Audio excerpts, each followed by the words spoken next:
नमस्कार दोस्तों, स्वागत है आपका अपने YouTube चैनल माई गोल 24 पर। और आई होप आप सभी लोग बहुत अच्छे होंगे।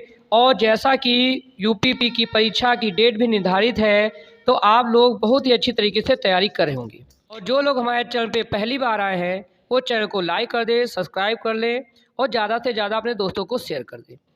तो समय बहुत कम है, इसलिए हम चाहते हैं कि ज़्यादा से ज़्यादा क्वेश्चन आप तक पहुंच जाए। इसलिए ज़्यादा से ज़्यादा क्वेश्चन लेके आए हैं।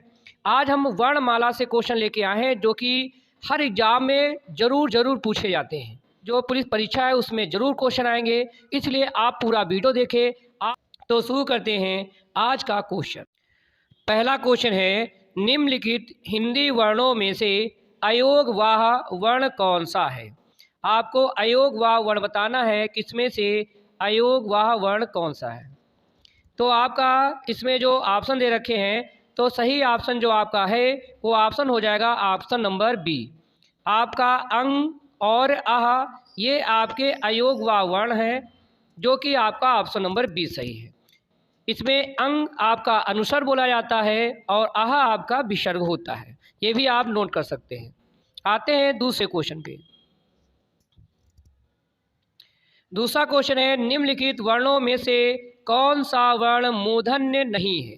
यानी तीन ऑप्शन है जो कि मूर्धन्य होंगे, एक ऑप्शन होगा जो मूर्धन्य नहीं है। आपको मूर्धन्य वाले को टिक करना है। आपका ऑप्शन है जा, ऑप्शन है टा, ऑप्शन है डा और ऑप्शन है ठा।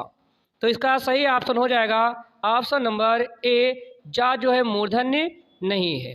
और टा, ठा, डा, ढा और ड़ा ये आपके मूर्धन्य व्यंजन हैं। आते हैं अगले क्वेश्चन पे। निम्न में से विपरीत स्वर है ई, ए, उ और अ में से कौन सा है? तो विपरीत स्वर कौन सा है? तो सही ऑप्शन हो जाएगा ऑप्शन नंबर डी, ओ आपका जो है विपरीत स्वर है। आते हैं अगले क्वेश्चन पे। निम्नलिखित ध्वनियों की निर्दिष्ट विशेषताओं में कौन सा अशुद्ध है? क्या ढूंढना है आपको? अशुद्ध ढूंढना है, कौन सा आपका अशुद्ध होगा। तो आपका ए ऑप्शन है चा तालव्य महाप्राण, खा महाप्राण कंठ, ता अल्प प्राण दंत और माँ ओष्ठ और संघोष। तो उसमें अशुद्ध ढूंढना है, अशुद्ध कौन सा है। तो आपको पता है ए नंबर आपका अशुद्ध हो जाएगा, क्योंकि चा तालव्य तो है लेकिन महाप्राण नहीं है। महाप्राण नहीं, अल्प प्राण है। चा क्या है? अल्प प्राण है। आपको पता है कि पहला वर्ग, तीसरा वर्ग और पांचवा वर्ग वो आपके अल्प प्राण होते हैं, और चा पहले वर्ग में आता है, इसलिए अल्प प्राण होगा, महाप्राण नहीं होगा। आई होप आपको क्वेश्चन समझ में आया होगा। अगला क्वेश्चन कह रहा है, निम्नलिखित में से कौन सा उत्तर सही है? सही उत्तर की पहचान करना है। पहला है अनुस्वर पूर्ण अनुनासिक ध्वनियाँ है। बी है वर्ण का पन्माक्षर अनुनासिक होता है। और सी है अनुनासिक के उच्चारण के दौरान नाक से बहुत कम और सांस निकलती है आपकी मुंह से अधिक।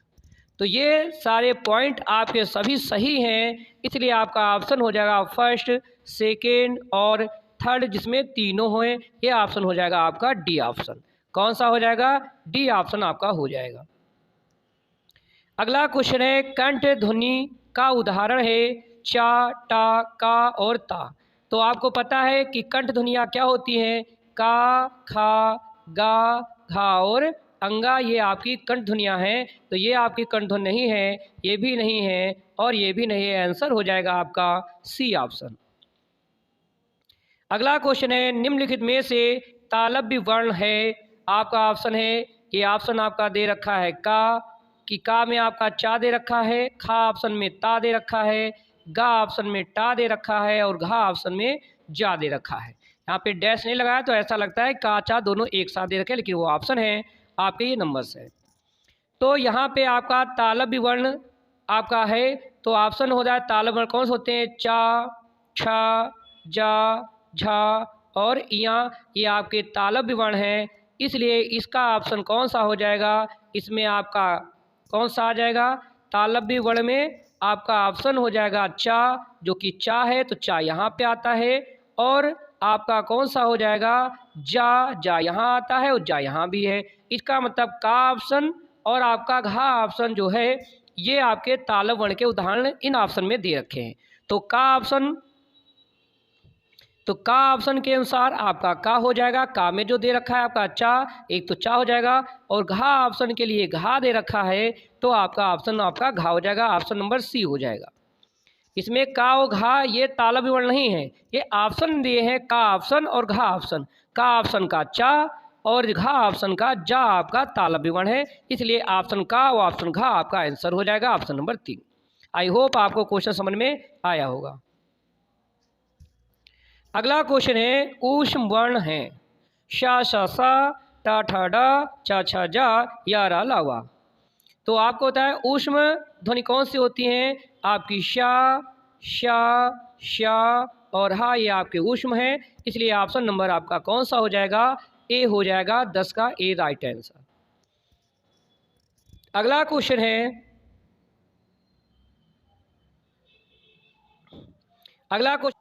क्वेश्चन नंबर 11 कह रहा है वर्णोच्चारण की दृष्टि से बेमेल चुनिए।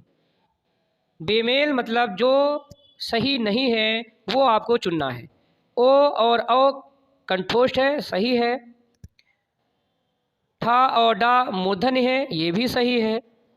वा और फा दंतोष्ठ है, ये भी सही है।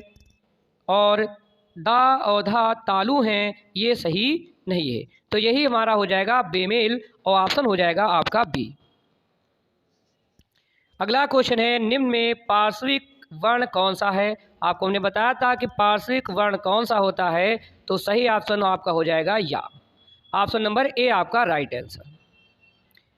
अगला क्वेश्चन है अनुनासिक का संबंध होता है केवल नाक से, केवल मुख से, नाक और मुख दोनों से, इनमें से कोई नहीं। तो अनुनासिक का जो संबंध होता है वो आपका नाक से भी होता है, मुख से भी होता है। अभी पीछे बताया है ऐसी ध्वनियाँ जिनमें नाक के बजाय मुख से अधिक हवा निकलती है। अगला क्वेश्चन आपका उत्तर प्रदेश पुलिस परीक्षा का पूछा गया क्वेश्चन, ह्रस्व व दीर्घ किसके प्रकार हैं। तो संयुक्त व्यंजनों में तो ह्रस्व और दीर्घ पाया नहीं जाता है, वर्णमाला में तो 3 होते हैं, इसमें आपका व्यंजन होगा नहीं, आंसर हो जाएगा स्वर। स्वर में ही आपका ह्रस्व स्वर और दीर्घ स्वर की कंडीशन आती है, तो ऑप्शन हो जाएगा 14 का आपका ए नंबर। अगला क्वेश्चन भी उत्तर प्रदेश पुलिस परीक्षा में पूछा गया क्वेश्चन है, इनमें से कौन सा ऊष्म व्यंजन है, या, शा, या, पा, सा और टा। तो इसका सही ऑप्शन है ऊष्म व्यंजन, अभी पीछे हमने सारे लिखाए हैं, सही आंसर हो जाएगा ऑप्शन नंबर सी और शा हो जाएगा आपकी। शब्द की सबसे छोटी इकाई क्या है। तो शब्द की सबसे छोटी इकाई क्या है, तो आपके अगर स्वर भी दे रखा है ऑप्शन में और वर्ण भी दे रखा है तो आपको बताया था इसमें आपको किसको टिक करना है, आपको स्वर को टिक करना। अगर स्वर नहीं होता तो हम वर्ण पे ऑप्शन टिक कर देते। तो क्वेश्चन नंबर 16 का सही ऑप्शन हो जाएगा ऑप्शन नंबर ए।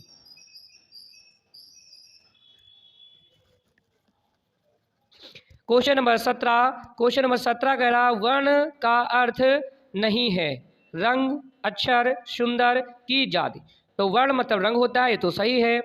वर्ण का मतलब क्या होता है, अक्षर होता है, ऐसा कुछ है नहीं। सुंदर भी होता है वर्ण का मतलब, वर्ण माने जाति भी होता है, ऑप्शन हो जाएगा ऑप्शन नंबर बी आपका राइट आंसर।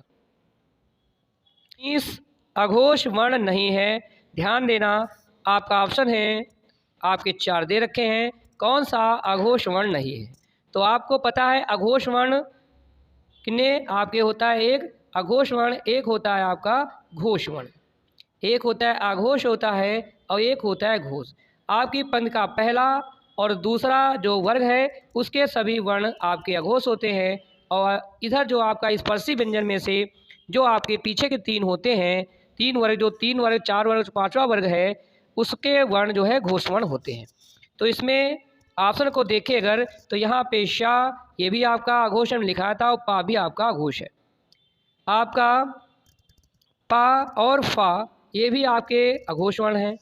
आपका टा और ठा ये भी आपके घोष हैं, लेकिन या और रा ये आपके कैसे घोष वर्ण हैं, घोष वर्ण है। और यहाँ पे कह रहा अघोष वर्ण नहीं है, तो ये आपके अघोष वर्ण नहीं है। अगला क्वेश्चन कहता है भाषा की सबसे छोटी इकाई क्या है। भाषा की सबसे छोटी इकाई हो जाएगी आपका वर्ण। क्या हो जाएगी? वर्ण। अगला क्वेश्चन है वर्णमाला किसे कहते हैं। तो सभी को पता है कि शब्द गणना को, शब्द समूह को, वर्णों के संकलन को, वर्णों के व्यवस्थित समूह को। तो सही आंसर हो जाएगा वर्णों के व्यवस्थित समूह को।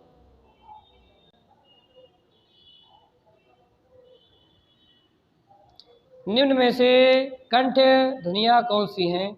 क्वेश्चन नंबर 23 का सही ऑप्शन हो जाएगा ऑप्शन नंबर सी, का और खा। स्थान के आधार पर बताइए मूर्धन्य व्यंजन कौन सा है। तो मूर्धन्य मतलब मुड़ा हुआ व्यंजन, और मुड़ा हुआ व्यंजन को आपको हमने लॉजिक बताया था। ऑप्शन हो जाएगा 24 का ए, डा और ढा आपका जो है आंसर हो जाएगा। क्वेश्चन नंबर 25 निम्न में से कौन अल्प प्राण वर्ण कौन सा है। भैया आपके ऑप्शन है फा, भा, का और गा, आ और आ, धा और दा। तो इसका सही ऑप्शन हो जाएगा अल्प प्राण।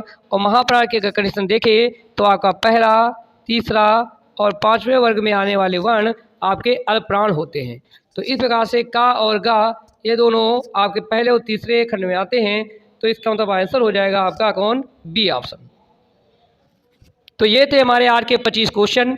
यदि हमारे 25 क्वेश्चन अच्छे लगे हैं तो चैनल को लाइक कर दे और शेयर कर दे। इसके बाद जो 25 क्वेश्चन हैं आपके लगातार प्रतिदिन मिल जाएंगे। करीब 100 के ऊपर आपके क्वेश्चन जो हैं इस चैप्टर से कराए जा रहे हैं। तो आपका जैसे वर्णमाला से क्वेश्चन कोई भी ना छूटे। धन्यवाद।